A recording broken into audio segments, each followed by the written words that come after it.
Let's move into the question of the day this morning, and this is what we're asking you.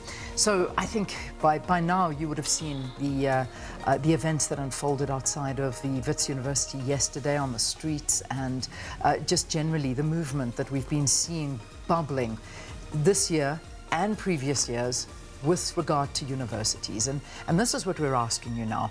What is your assessment of the latest developments around student protests relating to financial exclusion at universities and the call by students to scrap historical debt? Please write to us at Morning Live SABC. We're really looking forward to sharing your views on the program.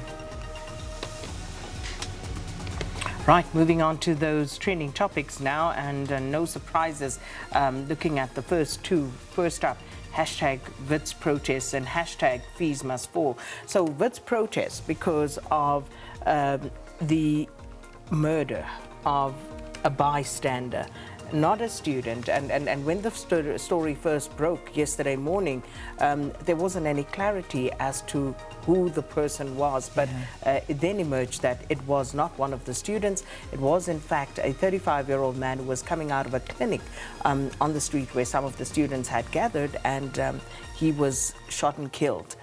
And if you listen to some of the accounts of students who witnessed this, absolutely harrowing how he was shot once and then shot a second time at close range. Just and the worst is, Leanne, and this for me is what really gets me. The police then move out of that precinct. So they clear out completely, by all accounts. And, you know, why would you do that? You shot someone, killed him, someone shot and killed him.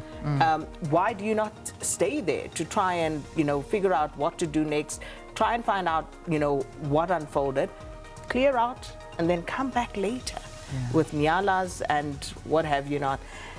The whole thing was extremely unpalatable. And then the issue around the lack of leadership was another thing that stood out for me yesterday.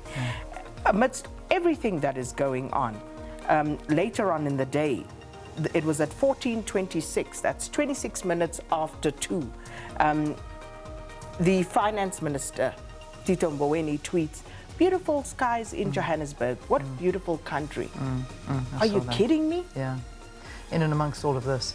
And there was a huge outcry, and then still denying, lots of denials that this even happened. No student was shot. This has not been confirmed. What are you talking about? This is not happening. And you know, just keep quiet, get your facts straight, and sort of live on the same planet as your people, because I think that's what the problem here is. They're so removed from reality. I mean, you do not, at that time of the day, tweet pictures of a beautiful sky where students, desperate students, are marching in the street and an innocent man has been killed, and you worrying about how beautiful the sky looks.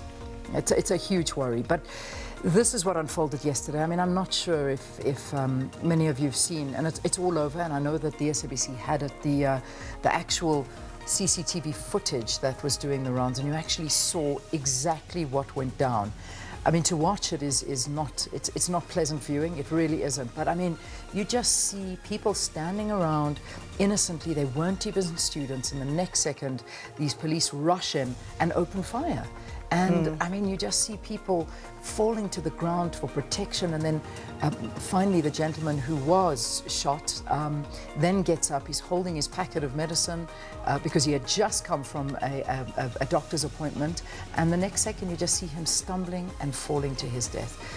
I mean, this is not what we want to be seeing. It really isn't. But it's unfortunately what we are seeing. Yeah, very, very unfortunate.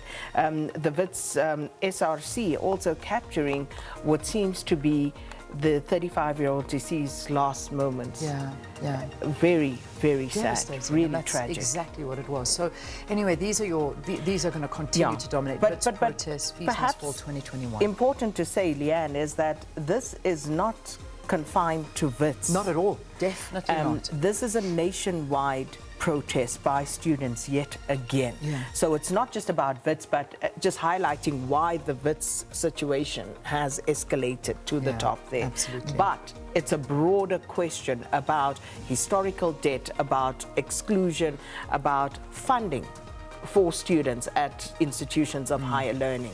And so we'll talk more about that. And threats to shut down all universities and intensified protests. But remember, 10 o'clock this morning, there is going to be a briefing by the Higher Education Minister. We'll get that to you live. And then, drum roll please, load shedding. Gosh, as if we needed any more news yesterday. We then get an alert to say, gah, we'll be load shedding from 5 o'clock. So if you're watching us and you're not load shedding, good morning. And if you aren't watching us and you're load shed, hello, until darkness, 11 my o'clock old on friend. Friday, 11 p.m. Okay, there we go. In it. Not more to say. I think we know the drill by now. Yeah. All right, we need to take a break here on the program. We've got crossings to Wits. We've also going to be talking to the unions, and hopefully NSFAS will be joining us as well. Do stay tuned. Indeed, and coming up before all of that is, of course, the South African Student Congress, SASCO, and we will be speaking to them right after this.